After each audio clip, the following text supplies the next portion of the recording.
अस्सलाम वालेकुम, मेरा नाम डॉक्टर शफीक चीमा है। आज हम बात करेंगे क्रॉनिक किडनी डिजीज़ स्टेज 3 के बारे में। पहले हमने स्टेज 1 पे आपने वीडियो देख ली है, स्टेज 2 पे देख ली है। स्टेज 3 क्रॉनिक किडनी डिजीज़ वो है जिसमें आपके गुर्दों का फंक्शन कम होके 60% से भी नीचे चला जाता है। आपका estimated GFR is between 30 and 60, यानी 30 से 60 के दरमियान में EGFR है, या आप आम ज़ुबान में किडनी फंक्शन कह लें। तो अगर तो आपका 60 से 45 के दरमियान हो तो ये होगी स्टेज 3A, और अगर फिर 45 से 30 के दरमियान हो तो ये थोड़ी एडवांस स्टेज हो जाती है, स्टेज 3B होगी। तो जो 3A स्टेज है, स्टेज 3 का पहला हिस्सा है, वो थोड़ा सा समझिए माइल्ड से मॉडरेट किडनी डिसफंक्शन है, और दूसरे वाला जो हिस्सा है 3B वो मॉडरेट से सीवियर किडनी डिसफंक्शन है। तो जैसा कि आपको पता चल गया कि ये स्टेज पहली 2 स्टेज से एडवांस स्टेज है। ये इसमें किडनी फंक्शन और कम हो गया है, जिसका मतलब है क्रिएटिनिन आपकी और बढ़ गई है। और अगर इसकी प्रेवलेंस पे बात करें कि ये कितनी कॉमन है, तो सबसे कॉमन ये स्टेज है। हमारे पास सबसे ज़्यादा इस स्टेज के पेशेंट आते हैं। मेजॉरिटी पेशेंट जो आते हैं उनका GFR 30 से 60 के दरमियान होता है। काफ़ी लोग प्रेजेंट ही स्टेज पे करते हैं, यानी पहली दफ़ा उन्हें पता ही तब चलता है जब उनकी क्रिएटिनिन 2 या 3 हो गई होती है और GFR 30 से 60 के दरमियान होता है। अमेरिका में भी अगर टोटल 20-22 मिलियन लोग जब थे, उस वक़्त की स्टडी के मुताबिक उसमें से 8-9 मिलियन स्टेज 3 के लोग थे। तो सबसे प्रेवलेंट, सबसे कॉमन ये स्टेज 3 है, और ज़्यादा पेशेंट पाकिस्तान में भी इसी में आते हैं। अब नेक्स्ट फिर सवाल ये राइज़ होता है कि इस स्टेज में इसकी क्या क्या वजूहात हो सकती हैं। तो कॉजेज़ तकरीबन वही हैं जो स्टेज 2 की हैं। सबसे बड़ी कॉज इसकी डायबिटीज़ है, ज़ियाबितस, शुगर, तकरीबन 40 से 45% केसेस हैं। दूसरे नंबर पे हाई ब्लड प्रेशर, हाइपरटेंशन, बुलंद फ़िशार खून, तकरीबन आप समझें कि 20 से 25% इसकी वजह से है। फिर ग्लोमेरुलर डिजीज़ जो गुर्दों की सोजिश है, 15% लोग इसकी वजह से हैं।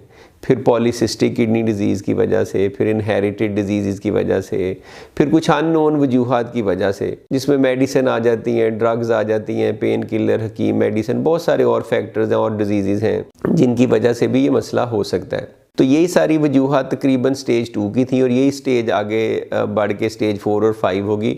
तो कॉजेज़ तकरीबन वही रहेंगी। पाकिस्तान में किडनी स्टोन डिजीज़ बड़ी कॉमन है, वो भी एक बड़ी वजह बनती है 5-10% केसेस की। पत्थरियों की वजह से गुर्दे आपके ख़राब हो जाते हैं। तो ये तो बड़ी बड़ी वजूहात हैं। अब ये चूँकि थोड़ी एडवांस स्टेज है, इसमें गुर्दे थोड़े ज़्यादा ख़राब हो चुके हैं, गुर्दे और कमज़ोर हो चुके हैं, फंक्शन और कम हो चुका है, 60% से भी नीचे रह चुका है। तो इसमें अलामत ज़्यादा हो सकती हैं। लेकिन बहुत सारे लोग हैं जो इस स्टेज में भी जिनको कोई ख़ास अलामत नहीं होगी, या इतनी मामूली अलामत होगी कि उन्हें पता ही नहीं चलेगा।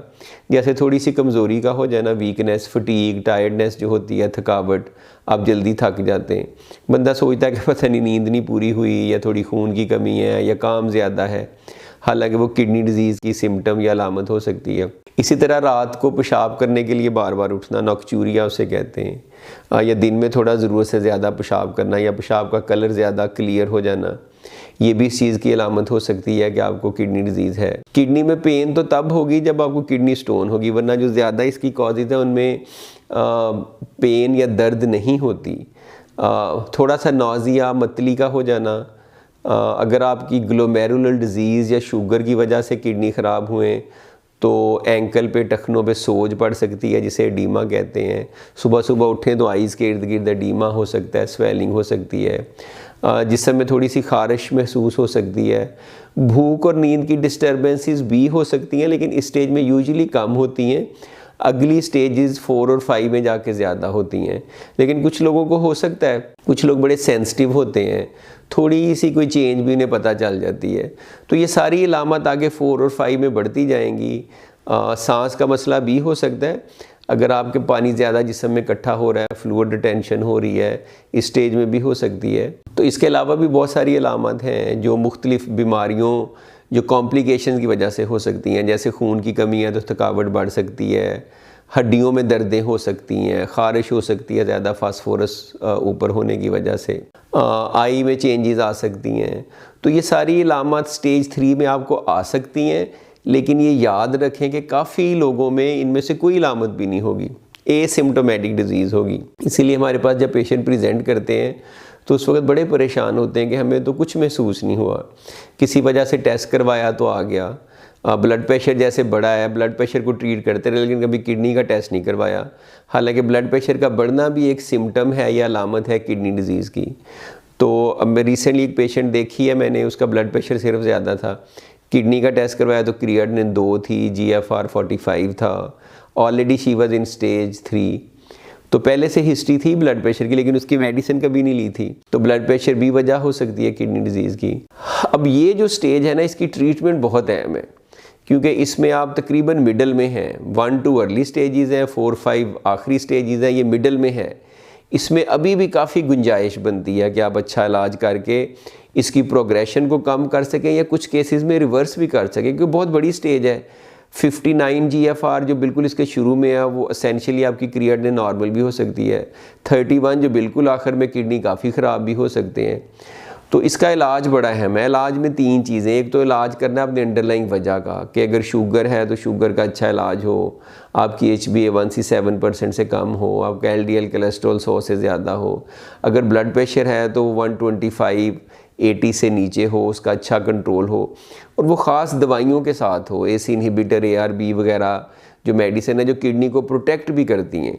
इसके अलावा भी और मेडिसिन, अगर आप में शुगर है और आप इस स्टेज में फॉल करते हो, जो नई क्लास ऑफ मेडिसिन है SGLT2 रिसेप्टर एंटागोनिस्ट, उनका बड़ा रोल है। मिनरेलोकार्टिकाइड एंटागोनिस्ट जैसे फेनेरिनोन है, उनका बड़ा रोल है। GLP-1 रिसेप्टर एगोनिस्ट का बड़ा रोल है। तो इस स्टेज में 4-5 ऐसी दवाइयाँ या ड्रग्स हैं जो इसके बढ़ने की रफ्तार को कम कर सकती हैं, स्पेशली अगर ये डायबिटीज़ की वजह से है। अगर ग्लोमेरुलर डिजीज़ की वजह से तो आप उसका इलाज करेंगे, पॉलीसिस्टिक किडनी डिजीज़ है तो उसकी ट्रीटमेंट पैटर्न डिफरेंट होता है, किसी और डिसऑर्डर की वजह से तो उसका डिफरेंट होता है। और इसी स्टेज में पोटेशियम की रिटेंशन हो सकती है, फास्फोरस की रिटेंशन हो सकती है, आपका पोटेशियम जिस्म में बढ़ सकता है, फास्फोरस बढ़ सकता है, पैराथायराइड हार्मोन का लेवल बढ़ सकता है, कैल्शियम का लेवल कम हो सकता है, ज़्यादा एसिड इकट्ठा हो सकता है, खून की कमी हो सकती है, बोन की डिजीज़ हो सकती हैं। तो आपने अंडरलाइंग वजह को भी ट्रीट करना है और जो कॉम्प्लिकेशंस हैं जैसे खून की कमी है उसका इलाज करना है, बोन डिजीज़ है उसका अलहदा से आपने इलाज करना है, ज़्यादा एसिड इकट्ठा हुआ मेटाबॉलिक एसिडोसिस है उसका इलाज करना है, ज़्यादा हाई फास्फोरस है उसका इलाज करना है, ज़्यादा पोटेशियम है उसका इलाज करना है। ये तो मैंने कुछ चीज़ें बताई हैं क्योंकि ज़्यादा फिर आपके लिए कॉम्प्लिकेटेड हो जाएगा और बहुत सारी चीज़ें हैं जिसका आपने इलाज करना है। तो अंडरलाइंग कॉज को ट्रीट करना है और कॉम्प्लिकेशन जो पेचीदगियाँ हैं जो गुर्दे के नॉर्मल ना काम करने की वजह से पेचीदगियाँ हैं, जैसे पानी ज़्यादा इकट्ठा हो गया, सोज पड़ गई है, सांस का मसला हो रहा है, उसका आपने इलाज करना है, उसमें डायूरेटिक्स देने होते हैं, कोलेस्ट्रॉल बढ़ा तो उसका इलाज करना है। तो इसमें बहुत ज़्यादा अहमियत की हामिल हो जाता है इलाज। इस स्टेज में आपको मस्ट नेफ्रोलॉजिस्ट को दिखाना चाहिए। You must see a nephrologist और किडनी स्पेशलिस्ट। इसमें आप फिजिशियन के पास नहीं जाएंगे, यूरोलॉजिस्ट के पास नहीं जाएंगे, कार्डियोलॉजिस्ट के पास नहीं जाएंगे। इसमें नेफ्रोलॉजिस्ट का रोल बहुत अहम हो जाता है क्योंकि इसमें अभी आप कुछ कर सकते हैं। इस स्टेज में अगर आप हकीमों के पास जाएंगे और इधर उधर जाएंगे और स्टेम सेल के चक्करों में पड़ेंगे तो आप अपना टाइम बड़ा इंपॉर्टेंट गंवा देंगे, जिसका मसला क्या होगा बाद में आपका वो टाइम गुजर चुका होगा जिसमें जो टिश्यू सेल, जो किडनी के सेल, नेफ्रॉन जो जिनको डिज़ीज़ हो रही थी या वो डेथ हो रही थी और वो फाइब्रोज्ड हो रहे थे वो फिर रिवर्स नहीं होंगे। तो इस स्टेज में you must see a nephrologist क्योंकि इसमें ट्रीटमेंट बहुत कॉम्प्लिकेटेड हो जाती है, बड़ी मुश्किल होती है, बड़ी चीज़ें करनी पड़ती हैं। तीसरा इसमें ट्रीटमेंट में इम्पॉर्टेंट चीज़ ये आ जाती है कि आपने अंडरलाइंग हार्ट डिजीज़ को प्रिवेंट करना होता है। किडनी डिजीज़ बहुत बड़ी कॉज है दिल की बीमारियों की, तो इसमें आपने दिल की बीमारी की प्रिवेंशन करनी होती है। उसे कहते हैं risk stratification for coronary artery disease. आपने कोलेस्ट्रॉल ठीक रखना है, शुगर ठीक रखनी है, ब्लड प्रेशर ठीक रखना है, शायद आपको स्टैटिन देने पड़े, एस्पिरिन देनी पड़े, शायद कोई हार्ट के टेस्ट करने पड़े, कार्डियोलॉजिस्ट को रेफ़र करना पड़े, क्योंकि ये जो कैल्शियम, फास्फोरस, मिनरल डिसऑर्डर्स हैं या फ्लूइड ज़्यादा इकट्ठा हुआ या ब्लड प्रेशर ज़्यादा, सारे रिस्क फैक्टर हैं हार्ट डिजीज़ के लिए। स्मोकिंग आपको बंद करवानी होती है। तो इस स्टेज में अंडरलाइंग कॉज को ट्रीट करना, कॉम्प्लिकेशंस को ट्रीट करना, कॉरोनरी आर्टरी डिजीज़ के रिस्क को कम करना बहुत अहम हो जाता है। तो इसमें यूजुअली काफ़ी फिजिशियन यानी नेफ्रोलॉजिस्ट, कार्डियोलॉजिस्ट, एंडोक्राइनोलॉजिस्ट मिल के इलाज कर रहे होते हैं। अब आखिर में ये क्वेश्चन राइज होता है कि इस डिज़ीज़ इस स्टेज में आप डाइटरी क्या इंस्ट्रक्शंस कर सकते हैं। तो डाइट का मैंने बताया स्टेज 3 या 4 क्रॉनिक किडनी डिजीज़ पे एक पूरी और वीडियो है, उसको देखेंगे इस स्टेज में डाइटरी रिस्ट्रिक्शन क्या करनी, क्योंकि इसमें अगर आपका फास्फोरस ज़्यादा है तो ज़्यादा फास्फोरस वाले खाने आप कम लेंगे, पोटेशियम ज़्यादा हो रहा है तो ज़्यादा पोटेशियम वाले खाने आप कम लेंगे, एनिमल प्रोटीन और ओवरऑल प्रोटीन का इंटेक कम करेंगे ताकि डिज़ीज़ की प्रोग्रेशन ना हो। अपने वेट के लिहाज से नेफ्रोलॉजिस्ट सजेस्ट करेगा कि आप इतनी प्रोटीन लें, आपने वेरी लो प्रोटीन लेनी है, लो प्रोटीन डाइट लेनी है, साथ को सप्लीमेंट लेने हैं नहीं लेने, आपका फिजिशियन बताएगा। अब काफ़ी लोग पूछते हैं कि इस स्टेज में हम आना ही नहीं चाहते, इसको प्रिवेंट कैसे कर सकते हैं।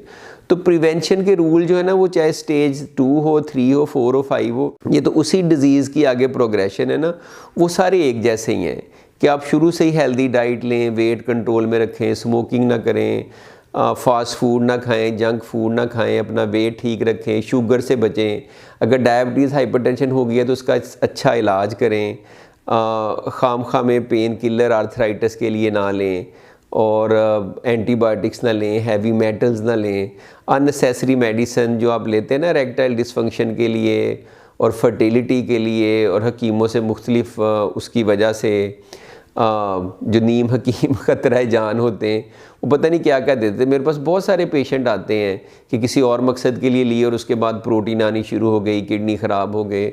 तो ये आपने प्रिवेंशन तो ओवरऑल परहेज़ पहले करना है ताकि ये हो ना, लेकिन जब इस तक नौबत आ जाए तो फिर उस वक्त टाइम ना ज़ाया करें। उस वक्त you must see a nephrologist जो गुर्दों का, किडनीज़ का फिजिशियन स्पेशलिस्ट है, सर्जन स्पेशलिस्ट नहीं है, वो यूरोलॉजिस्ट होता है। तो ये स्टेज 3 मैंने थोड़ी सी ज़्यादा डिटेल में इसलिए बताई है कि ये सबसे अहम स्टेज है। स्टेज 3 क्रॉनिक किडनी डिजीज़ में अगर आप सही मैनेज करें तो आप बेहतरी की तरफ जा सकते हैं, सही ना मैनेज करें तो बड़ी तेज़ी से किडनी फंक्शन आपके नीचे जा सकते हैं। तो मेरा ख्याल है आपको ये वीडियो पसंद आई होगी। नीचे कमेंट्स दीजिएगा, चैनल को सब्सक्राइब करें and thank you for watching. खुदा हाफिज़।